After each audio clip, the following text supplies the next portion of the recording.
Mais cet email contient un aveu de crime qui a eu lieu avant même que l'actuel PDG de la Banque mondiale ne travaille dans l'institution. 9 mois plus tôt, des documents divulgués montrent que des responsables de la Banque mondiale avaient prévu de neutraliser l'enquêteur qui révélait des abus sexuels sur des enfants dans les écoles financées par la banque.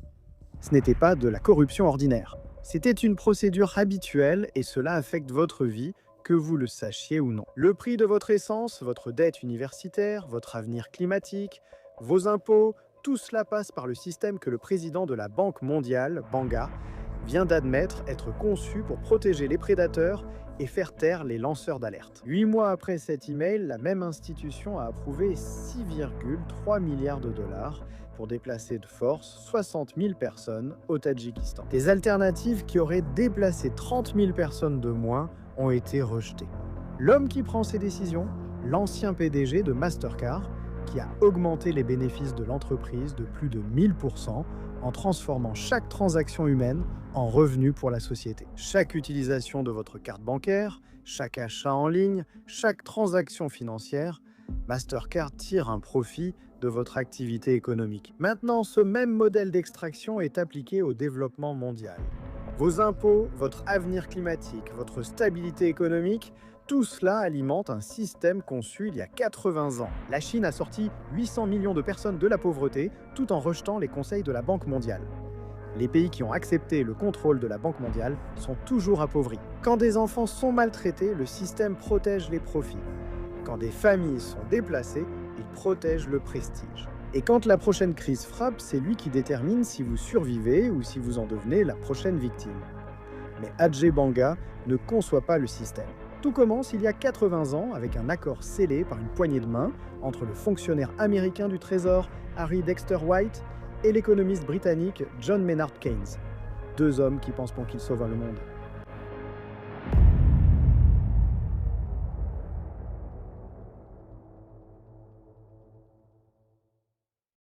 L'hôtel Mount Washington est isolé dans les montagnes blanches du New Hampshire. Les archives historiques montrent qu'il a été choisi précisément pour son isolement, loin des regards indiscrets et des potentielles opérations de renseignement. Une analyse historique suggère qu'une conversation en particulier allait s'avérer prophétique. White, représentant les intérêts américains, aurait exposé le défi.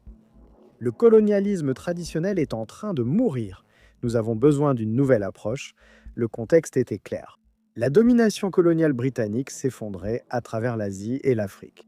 Le mouvement pour l'indépendance de Gandhi prenait un élan irrésistible.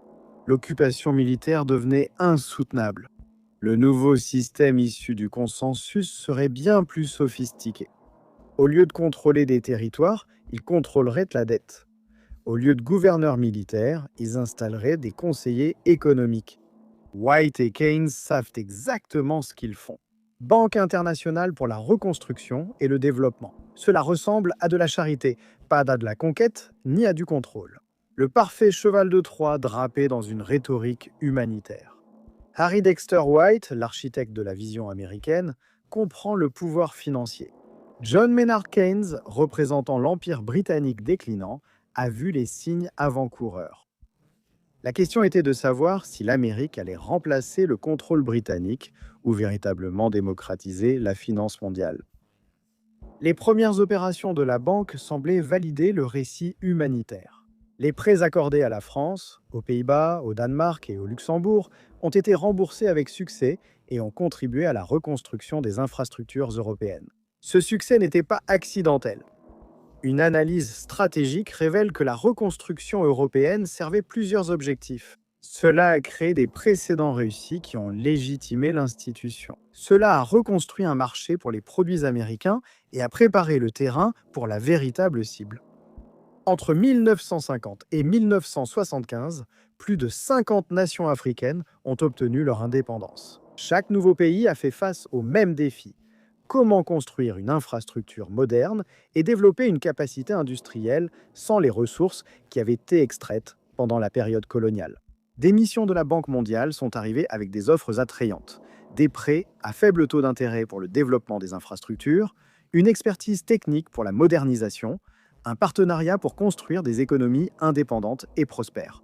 Mais en 1968, tout s'est accéléré. Robert McNamara, ancien secrétaire à la défense et architecte de la stratégie de la guerre du Vietnam, est devenu président de la Banque mondiale. Sa nomination a marqué un passage de la façade humanitaire à un ciblage systématique. Ce n'était pas une expansion aléatoire. McNamara a systématiquement ciblé les pays qui étaient stratégiquement importants pour l'extraction des ressources ou géopolitiquement significatifs pendant la guerre froide. C'est également sous le mandat de McNamara que la Banque mondiale a commencé à assortir ses prêts de conditions économiques systématiques. Ces programmes d'ajustement structurel allaient devenir le principal mécanisme du nouveau colonialisme. Sous McNamara, les prêts annuels de la Banque mondiale ont explosé, passant d'1 milliard de dollars à 12 milliards. Mais ces prêts étaient assortis de conditions, des exigences de politique économique qui allaient remodeler des économies entières. Dans les années 70, le piège était en place. Les pays avaient emprunté pendant des périodes stables. Puis vers les chutes des prix des matières premières, les chocs pétroliers, les crises de la dette. Lorsque ces pays ont cherché de l'aide, les responsables de la Banque mondiale avaient déjà des solutions toutes prêtes. Des solutions qui allaient s'avérer plus dangereuses que les problèmes initiaux. Pour voir comment ce système fonctionnait en pratique, nous devons examiner ce qui est arrivé à un pays qui est tombé directement dans le piège. La Zambie obtient son indépendance après 73 ans de domination coloniale britannique. Les récits contemporains montrent que le président Kenneth Kaunda avait promis que l'indépendance apporterait la prospérité à une nation riche en cuivre et en autres ressources naturelles. C'est alors que la Banque mondiale entre en scène. En 1973, les procès-verbaux montrent qu'une délégation est arrivée à Lusaka avec ce qui semblait être la solution idéale. Ils ont offert 100 millions de dollars pour moderniser l'industrie du cuivre en Zambie et développer la capacité de transformation en aval. Les conditions semblaient généreuses. Les taux d'intérêt étaient inférieurs aux taux du marché. La période de remboursement était de 20 ans. Aucune condition politique immédiate n'y était attachée. Puis vint le krach. En 1975, les données de la Bourse des métaux de Londres ont montré que les prix mondiaux du cuivre se sont effondrés de près de 40% en seulement 6 mois. Ce qui avait été une exportation rentable est soudainement devenu une opération déficitaire. Les procès-verbaux des réunions du cabinet montrent le dilemme auquel faisaient face les dirigeants. Faire défaut sur le prêt et perdre l'accès aux marchés de crédit internationaux, ou accepter les conditions de la Banque mondiale et sacrifier la souveraineté. En 1977, l'accord de restructuration montre que le pays accepte ce que la Banque mondiale appelle des conditionnalités. La dette peut être prolongée, des financements supplémentaires peuvent être accordés, mais des changements de gouvernance sont désormais exigés. L'accord signé exige que le pays privatise les entreprises publiques, élimine les barrières commerciales, réduise les dépenses publiques dans les services sociaux, dévalue la monnaie et accepte des conseillers économiques étrangers ayant un pouvoir de supervision sur les décisions budgétaires. Les mines de cuivre sur lesquelles des générations de Zambiens avaient travaillé ont été achetées par des multinationales pour une fraction de leur valeur estimée. Les documents de vente montrent que la société anglo-américaine Glencore et d'autres géants mondiaux de l'exploitation minière ont acquis des actifs qui avaient mis des décennies à être développés. Mais le piège de la dette ne faisait que commencer. Les mathématiques financières démontrent que le prêt initial de 100 millions de dollars avait gonflé à plus de 300 millions de dollars d'obligations totales, en raison des intérêts composés, des frais de refinancement et des prêts d'urgence supplémentaires nécessaires pour rembourser la dette initiale. La recherche académique confirme que l'expérience de la Zambie n'était pas unique.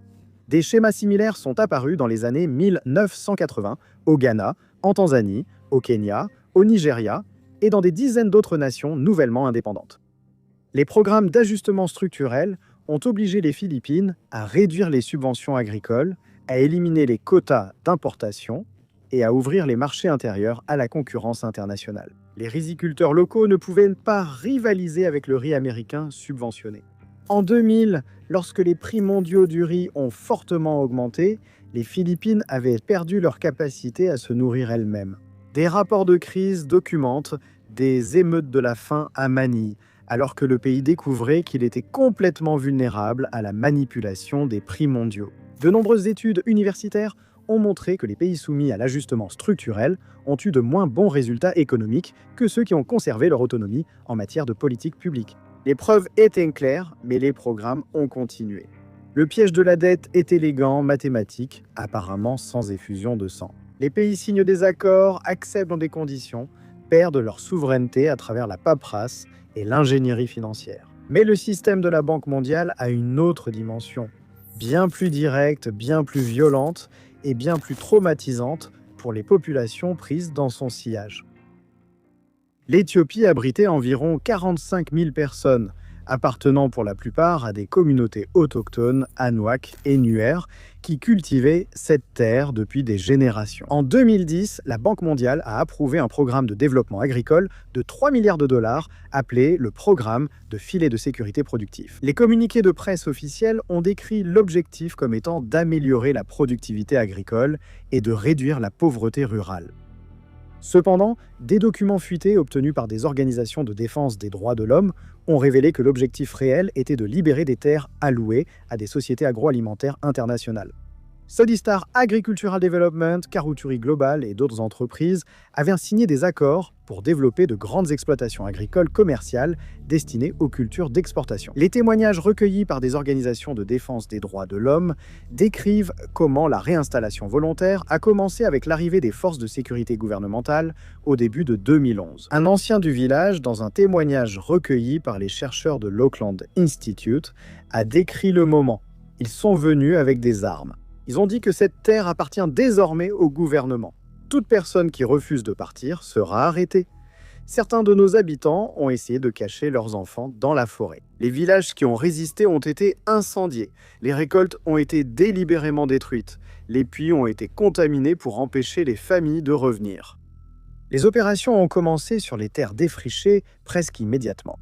Les cultures vivrières variées qui nourrissaient les communautés locales ont été remplacées par des plantations de monocultures destinées à l'exportation vers les pays du Golfe. Les familles déplacées ont reçu des indemnités de compensation allant en moyenne de 200 à 500 dollars par foyer. Cela était censé couvrir la perte de leur maison, de leurs terres agricoles, de leur bétail et de tout ce qu'ils avaient construit au fil des générations. Les entreprises qui ont acquis leurs terres versaient des millions de dollars au gouvernement éthiopien pour des baux à long terme sur ce même territoire. En Inde, plus de 20 millions de personnes ont été déplacées par de grands barrages ces 40 dernières années, selon les statistiques gouvernementales. Le barrage Sardar Sarovar à lui seul a déplacé plus de 200 000 personnes issues de communautés vivant dans des vallées fluviales fertiles. La vallée de la Narmada abritait depuis des millénaires des écosystèmes diversifiés et des communautés anciennes. Les évaluations environnementales ont documenté l'inondation de 450 000 mètres carrés de terres fertiles pour le réservoir. En décembre 2024, la Banque mondiale annonce que son conseil d'administration a approuvé 6,3 milliards de dollars pour le barrage Rogon au Tadjikistan. Les documents du projet indiquent qu'entre 50 000 et 60 000 personnes seront déplacées. Les documents du projet montrent que des sociétés d'ingénierie avaient suggéré d'autres conceptions produisant autant d'électricité tout en déplaçant 30 000 personnes de moins. Le projet Rogan ne représente qu'un des 5 grands projets de barrages que la Banque mondiale prévoit de financer d'ici la mi-2025. Le projet Grand Inga en République démocratique du Congo déplacera encore 37 000 personnes et coûtera plus de 100 milliards de dollars. Les victimes de déplacement rencontrent un obstacle juridique lorsqu'elles cherchent justice, l'immunité souveraine inscrite dans les documents fondateurs de la Banque mondiale. L'institution ne peut pas être poursuivie devant les tribunaux nationaux, quel que soit le préjudice causé par ces projets. 2,5 millions de personnes déplacées de force, un chiffre en hausse. Des familles arrachées à leurs terres ancestrales, pour que des entreprises puissent profiter de territoires défrichés, mais le déplacement physique n'était que la moitié de l'histoire. L'autre moitié concernait quelque chose qui menace chaque personne sur Terre, l'accélération systématique de la catastrophe climatique par l'institution même qui prétend la combattre.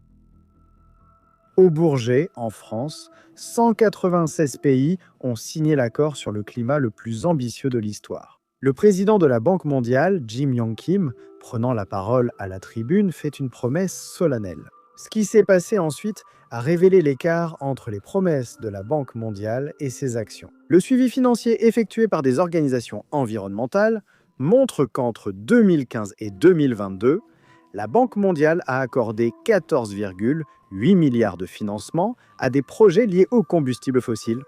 Au Mozambique, les accords de prêt montrent qu'ils ont financé d'importantes infrastructures de gaz naturel. Elle fonctionnera pendant des décennies, ancrant la dépendance aux combustibles fossiles pour des générations. Les projets de combustibles fossiles financés par la Banque mondiale généreront environ 1,2 gigatonnes de dioxyde de carbone au cours de leur durée de vie opérationnelle. Pour mettre cela en perspective, c'est l'équivalent des émissions annuelles du Japon, la 5e plus grande économie du monde. Les contradictions climatiques vont bien au-delà du financement direct des combustibles fossiles.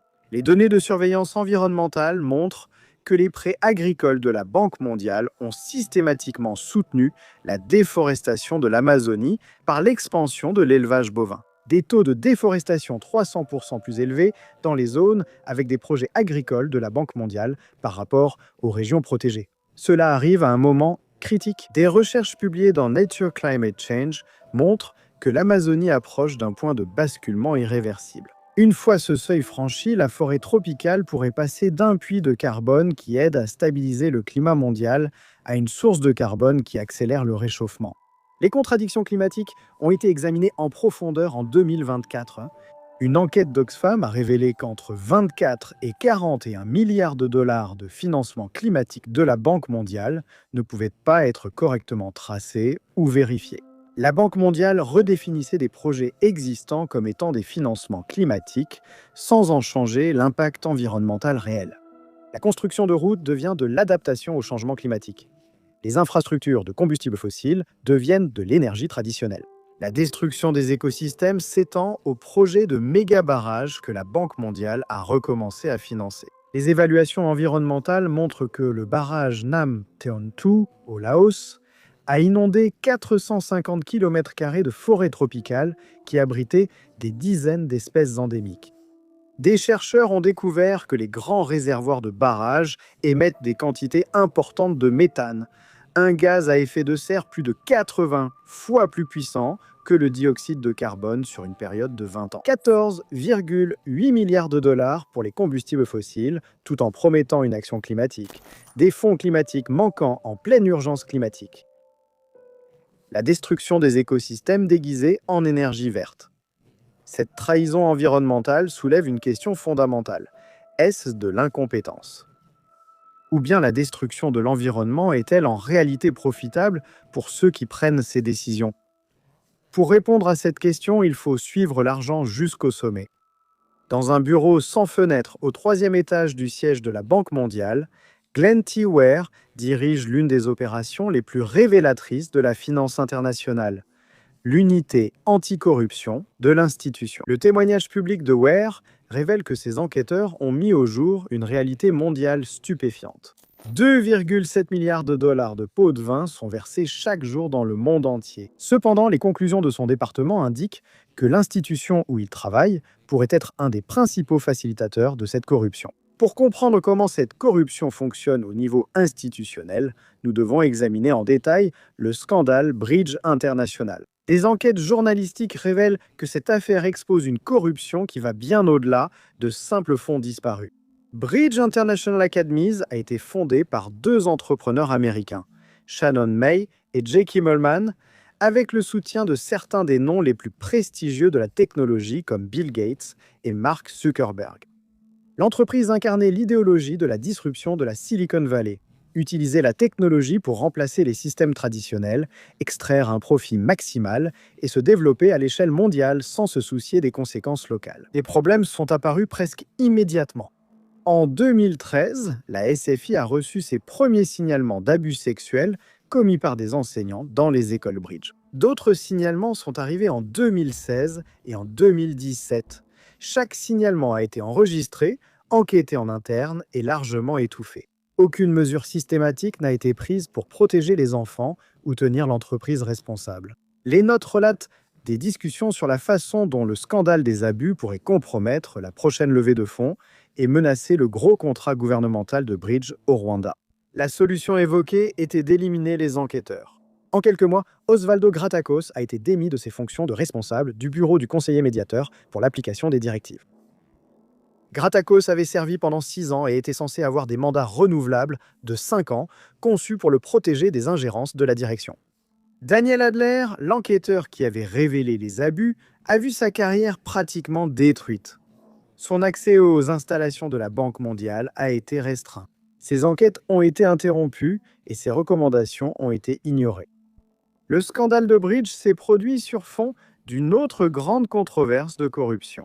Une enquête menée en 2021 par le cabinet d'avocats WilmerHale a révélé que des responsables de la Banque mondiale avaient systématiquement manipulé le classement des pays pour servir des intérêts politiques. La manipulation concernait le rapport phare de la Banque mondiale, Doing Business, qui classait 190 pays selon leurs réglementations applicables aux entreprises. L'enquête a révélé que la haute direction avait fait pression sur le personnel pour améliorer le classement de la Chine en échange du soutien chinois à une importante augmentation de capital. Les documents de l'enquête montrent que Kristalina Georgieva, alors directrice générale de la Banque mondiale, a personnellement fait pression sur le personnel pour manipuler les données. Les membres du personnel ont déclaré s'être sentis intimidés et menacés professionnellement. Le 12 septembre 2022, les fondateurs de Bridge, Shannon May et J. Kimmelman, ont rencontré William Sonbon, membre du personnel de la Société financière internationale. Mais la conversation s'est concentrée sur la gestion de crise plutôt que sur la protection des victimes. La conséquence de cette corruption documentée a été une promotion. Kristalina Georgieva est devenue directrice générale du Fonds monétaire international, démontrant que la corruption au plus haut niveau de ces institutions est récompensée plutôt que punie. Mais peut-être que la corruption la plus systématique est intégrée dans la structure même du projet. Les conditions de prêt exigent que les projets de la Banque mondiale engagent des consultants techniques payés à partir des fonds empruntés. Ces consultants travaillent généralement pour des entreprises comme McKinsey, Deloitte et PricewaterhouseCoopers. Ils facturent entre 500 et 1000 $ de l'heure pour des missions dans des pays où les salaires locaux sont souvent inférieurs à 10 $ par jour. Le plan était élégant. Les pays pauvres empruntent de l'argent, en dépensent immédiatement 20 à 30% pour des consultants occidentaux, reçoivent des recommandations qui exigent encore plus d'emprunts pour engager d'autres consultants. La dette augmente tandis que le développement réel diminue. Au Kenya, chaque nouveau gouvernement contracte des prêts auprès de la Banque mondiale, engage des consultants étrangers coûteux, applique les mêmes politiques qui ont échoué et quitte ses fonctions après avoir enrichi les consultants tout en appauvrissant les citoyens. La Banque mondiale semble ne pas avoir de mémoire institutionnelle sur ce qui fonctionne ou non, car sa véritable fonction est l'extraction, pas l'efficacité.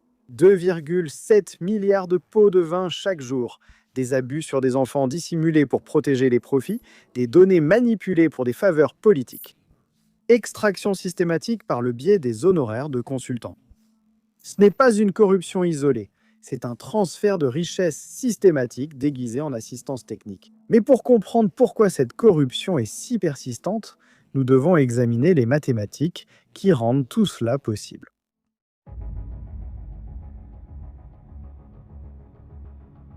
Pour comprendre comment fonctionne réellement le système de la Banque mondiale, nous devons examiner les mathématiques. Lorsqu'un pays en développement emprunte 100 millions de dollars à intérêt composé sur 20 ans, le total des paiements dépasse souvent 300 millions de dollars. La restructuration signifie généralement de nouveaux prêts pour payer les échéances des anciens prêts, plus des frais supplémentaires, ainsi que de nouvelles conditions.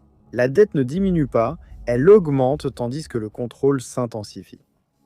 La formule des intérêts composés devient une arme mathématique.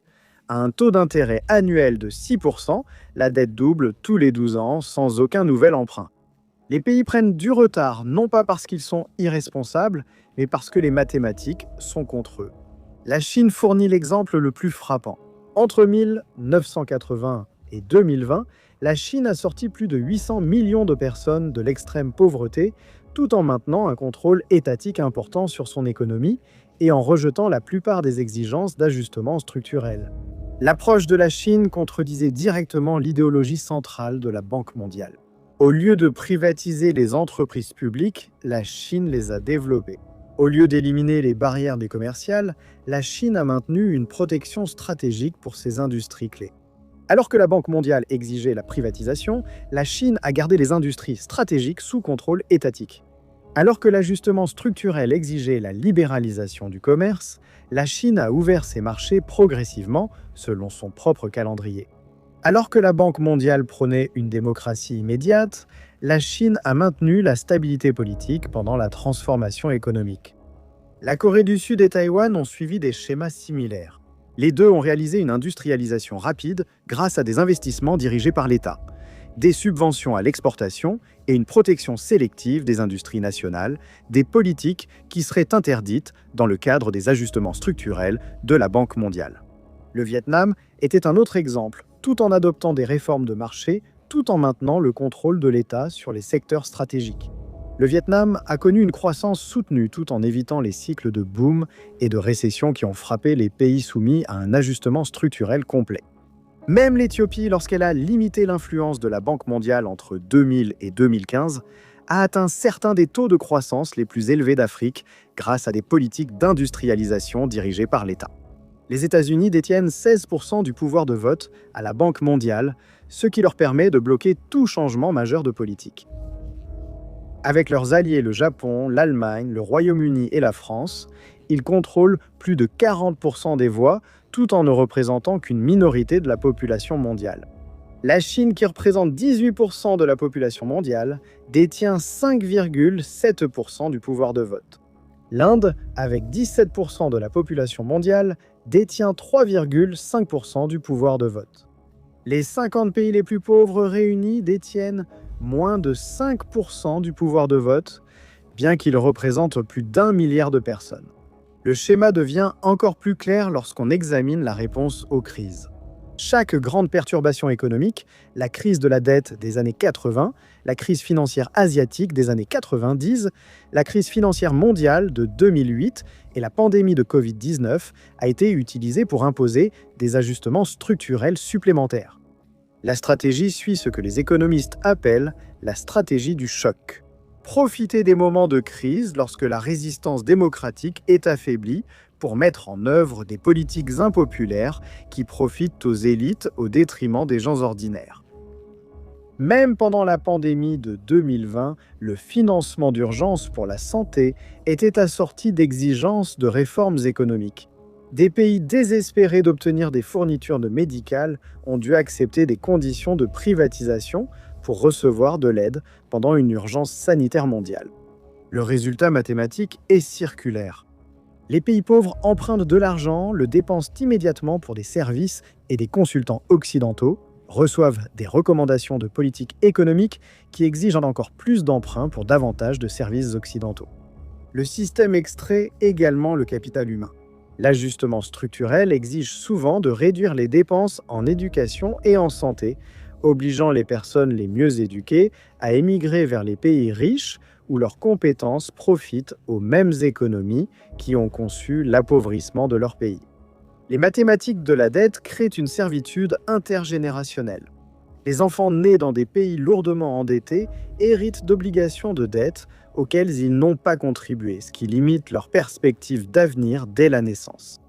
Le système transforme également le capital environnemental en capital financier. Les forêts deviennent des exportations de bois, les minéraux deviennent des revenus miniers, les terres fertiles deviennent de l'agriculture d'exportation, tout cela pour rembourser les dettes envers les pays riches. Depuis 80 ans, ce système mathématique fonctionne avec une précision mécanique. La dette crée la dépendance. La dépendance permet l'extraction. L'extraction génère plus de dettes, mais en 2024 et 2025, quelque chose de remarquable s'est produit. Le système a simplement continué, il s'est accéléré. Les mêmes schémas, la même extraction, la même violence, mais plus rapidement, à plus grande échelle et de façon plus effrontée que jamais auparavant. Au siège de la Banque mondiale, le conseil d'administration se réunit pour un vote crucial. À l'ordre du jour, 6,3 milliards de dollars de financement pour ce qui deviendra ce putain de barrage mondial. Les ingénieurs avaient proposé des conceptions alternatives de barrages qui produiraient une quantité d'électricité équivalente tout en déplaçant 30 000 personnes de moins. La technologie existe pour minimiser la souffrance humaine. Mais des sources proches du processus de prise de décision révèlent que ces alternatives ont été rejetées parce que le président tadjik Emomali Rahmon voulait construire le plus haut barrage du monde pour des raisons de prestige national, quel qu'en soit le coût humain. Cette décision devient encore plus préoccupante lorsqu'on considère le contexte politique. Les organisations de défense des droits de l'homme documentent que le Tadjikistan est un État autoritaire où la dissidence est brutalement réprimée, les journalistes sont emprisonnés et la société civile est effectivement interdite.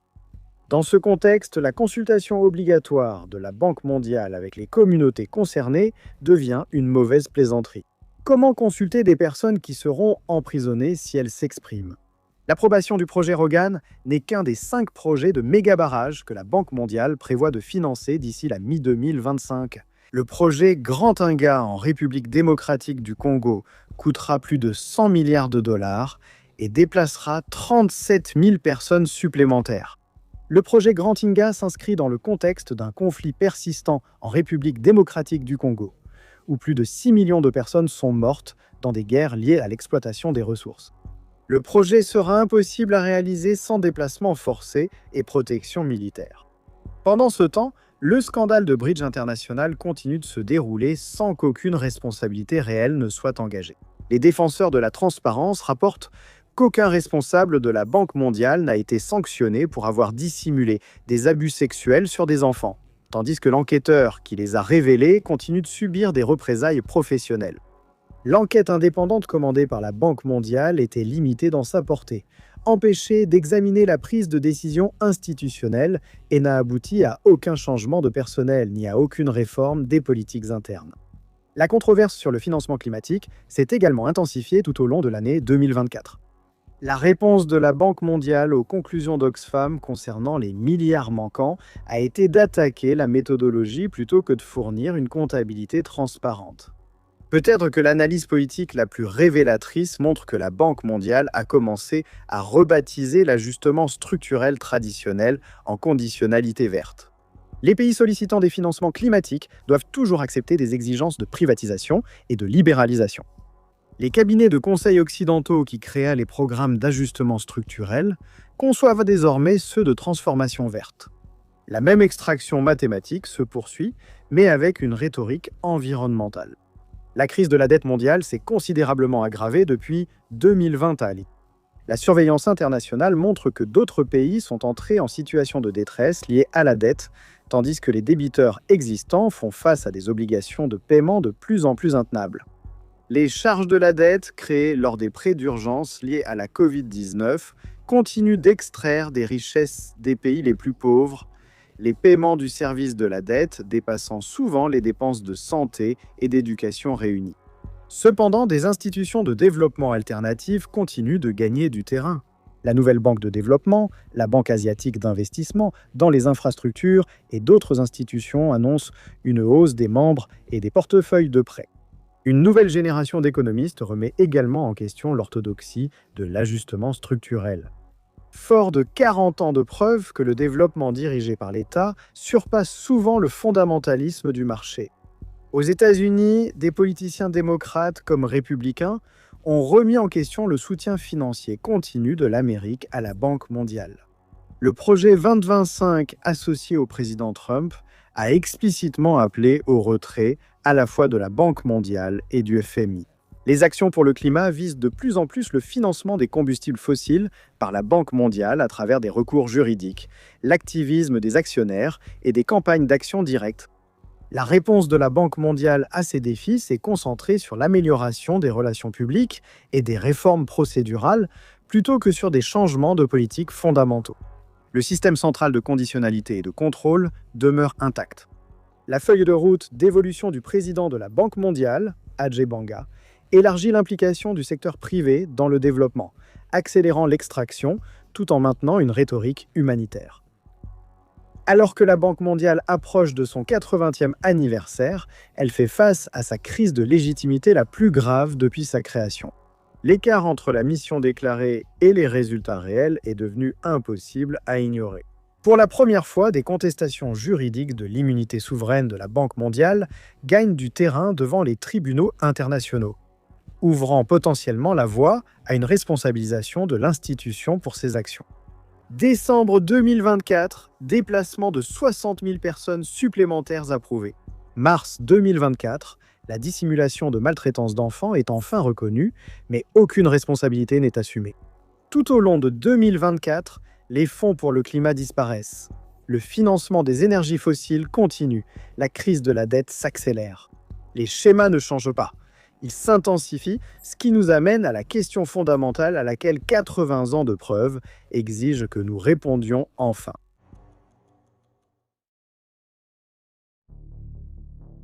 Juillet 1944, salle de conférence d'un hôtel du New Hampshire. Deux responsables conçoivent ce qu'ils appellent une institution humanitaire. Décembre 2024, salle de réunion à Washington, D.C. Leurs successeurs approuvent le déplacement de 60 000 personnes pour un projet de prestige dans un État autoritaire. L'analyse approfondie que nous avons menée montre que le lien entre ces moments est remarquablement direct. Le système conçu en 1944 fonctionne en 2024, exactement comme ces architectes l'avaient prévu. Les statistiques racontent une histoire qui dépasse les cas individuels ou les échecs isolés. Plus de 2 500 000 personnes ont été recensées comme déplacées de force par des projets de la Banque mondiale. C'est l'équivalent de déplacer toute la population de Chicago de leur foyer pour des projets de développement. Malgré les engagements climatiques, 14,8 milliards ont été investis dans les énergies fossiles depuis l'accord de Paris, en plus d'un soutien systématique à la déforestation de l'Amazonie et à d'autres destructions environnementales. 2,7 milliards de dollars en pots de vin quotidiens dans le monde, avec 10 à 30% des projets de la Banque mondiale perdus à cause de la corruption, selon ses propres estimations. Cela représente 26 milliards de dollars par an d'une institution qui dit lutter contre la pauvreté. Le plus accablant, c'est que les pays fortement impliqués dans les programmes d'ajustement structurel de la Banque mondiale ont systématiquement eu de moins bons résultats que ceux qui ont conservé une plus grande indépendance. La Chine a sorti 800 millions de personnes de la pauvreté en rejetant largement l'ajustement structurel de la Banque mondiale. Pendant ce temps, l'Afrique subsaharienne, la région où l'implication de la Banque mondiale a été la plus forte, a connu une réduction de la pauvreté minimale sur la même période. De nombreuses études universitaires ont confirmé ce schéma. Les pays soumis à l'ajustement structurel ont eu de moins bons résultats économiques que ceux restés indépendants dans leur politique publique. Les preuves étaient accablantes, mais les programmes ont continué. Ces preuves soutiennent l'une des deux interprétations possibles. Soit la Banque mondiale représente 80 ans d'incompétence catastrophique, soit 80 ans de succès systématique dans l'atteinte d'objectifs différents de ceux annoncés publiquement. L'interprétation de l'incompétence exige qu'on croie que les mêmes erreurs ont été commises à plusieurs reprises, sous différentes directions, dans différents pays et à différentes époques. Les avertissements du personnel ont été systématiquement ignorés sans explication. Des alternatives efficaces ont été systématiquement rejetées malgré les preuves. Cela suppose de croire qu'une institution composée de certains des économistes les plus instruits au monde n'a cessé d'échouer à tirer des leçons de 80 ans de leurs propres données. L'explication alternative suggère que les résultats étaient systématiquement cohérents avec les objectifs initiaux de conception de 1944. La mécanique du piège de la dette a fonctionné exactement comme prévu. L'extraction des ressources s'est poursuivie selon N. Le contrôle occidental a été maintenu par le biais d'institutions internationales. La cohérence historique plaide fortement en faveur de la seconde interprétation. Une incompétence aléatoire produirait des résultats aléatoires. Des résultats systématiques suggèrent une conception systématique. Revenons à cette conversation de 1944. Harry Dexter White aurait déclaré « Lorsqu'ils ne peuvent pas rembourser, nous possédons leurs infrastructures, leurs ressources, leurs politiques, mais nous sommes les héros qui essayons de les aider. » 80 ans plus tard, les pays en développement transfèrent plus de richesses aux pays développés qu'ils n'en reçoivent. Les ressources naturelles vont des pays pauvres aux pays riches à des prix sous-évalués. Les politiques économiques des nations en développement sont dictées par des institutions basées à Washington. La prédiction s'est réalisée avec une précision mathématique. La Banque mondiale ne fait pas qu'influencer la politique. Dans de nombreux pays, elle la rédige. Les ministres reçoivent des instructions de ses responsables. Les budgets nationaux doivent être approuvés par la Banque mondiale. Si l'on juge la Banque mondiale au fait qu'elle a réussi à maintenir l'influence économique occidentale dans le monde post-colonial, à transférer la richesse des pauvres vers les riches et à empêcher une véritable indépendance économique dans les pays en développement, alors elle a réussi de façon spectaculaire. Le processus est systématique. Les pays pauvres empruntent, dépensent pour des consultants et prestataires occidentaux. puis se voient imposer des politiques exigeant encore plus d'emprunts. Le cercle est mathématiquement parfait. Les recommandations politiques sont systématiquement alignées sur les intérêts des entreprises occidentales. La privatisation profite aux acheteurs occidentaux. La libéralisation du commerce et la déréglementation profitent aux exportateurs et investisseurs occidentaux. Les enfants victimes d'abus sexuels dans les écoles Bridge internationales attendent toujours justice. Leur souffrance représente le coût humain d'une institution qui protège systématiquement les puissants tout en sacrifiant les plus vulnérables. Les 2 500 000 personnes déplacées représentent des familles bien réelles. Des enfants retirés des écoles, des grands-parents séparés des lieux de sépulture de leurs ancêtres, des agriculteurs contraints à la vie en bidonville. La destruction environnementale financée par la Banque mondiale entraîne une perte irréversible de biodiversité et de services écosystémiques développés sur des millions d'années, mais détruits en quelques décennies. Toutes les preuves montrent que la Banque mondiale n'a pas agi comme première institution de développement, mais comme le système le plus sophistiqué de colonialisme économique. Mais les preuves montrent aussi qu'on peut résister. Chaque histoire de développement réussie implique de rejeter l'orthodoxie de la Banque mondiale et d'affirmer un contrôle démocratique sur la politique économique. La croissance d'institutions alternatives démontre que la domination de la Banque mondiale n'est pas inévitable. Les pays ont le choix et de plus en plus choisissent l'indépendance. Les preuves lui sont maintenant devant vous. Les schémas, les mathématiques, les résultats. Le choix de contester l'immunité de la Banque mondiale devant la justice progresse. Les litiges liés au climat augmentent. Les mécanismes de responsabilité se renforcent. L'impunité de l'institution n'est pas garantie pour toujours. Le 80e anniversaire représente un point d'inflexion. Les preuves sont accablantes. Les alternatives ont fait leurs preuves. La seule question est de savoir si l'humanité choisira la justice plutôt que l'exploitation. Deux futurs sont possibles. Une réforme fondamentale qui ferait que la Banque mondiale serve réellement le développement, ou son remplacement par des institutions démocratiques qui servent les peuples plutôt que le profit. Notre choix décidera si nous honorons les 2,5 millions de déplacés, d'enfants maltraités, d'environnements détruits et des milliards de personnes appauvries, ou si nous laissons le système fonctionner exactement comme il a été conçu. Les preuves ont parlé. La question n'est pas de savoir si nous avons assez d'informations pour tirer une conclusion. La question est de savoir si nous avons assez de courage pour agir en fonction de ce que nous savons. La Banque mondiale fêtera son 80e anniversaire en 2024. La question est de savoir si elle célébrera 80 ans d'échec du développement ou 80 ans de succès colonial.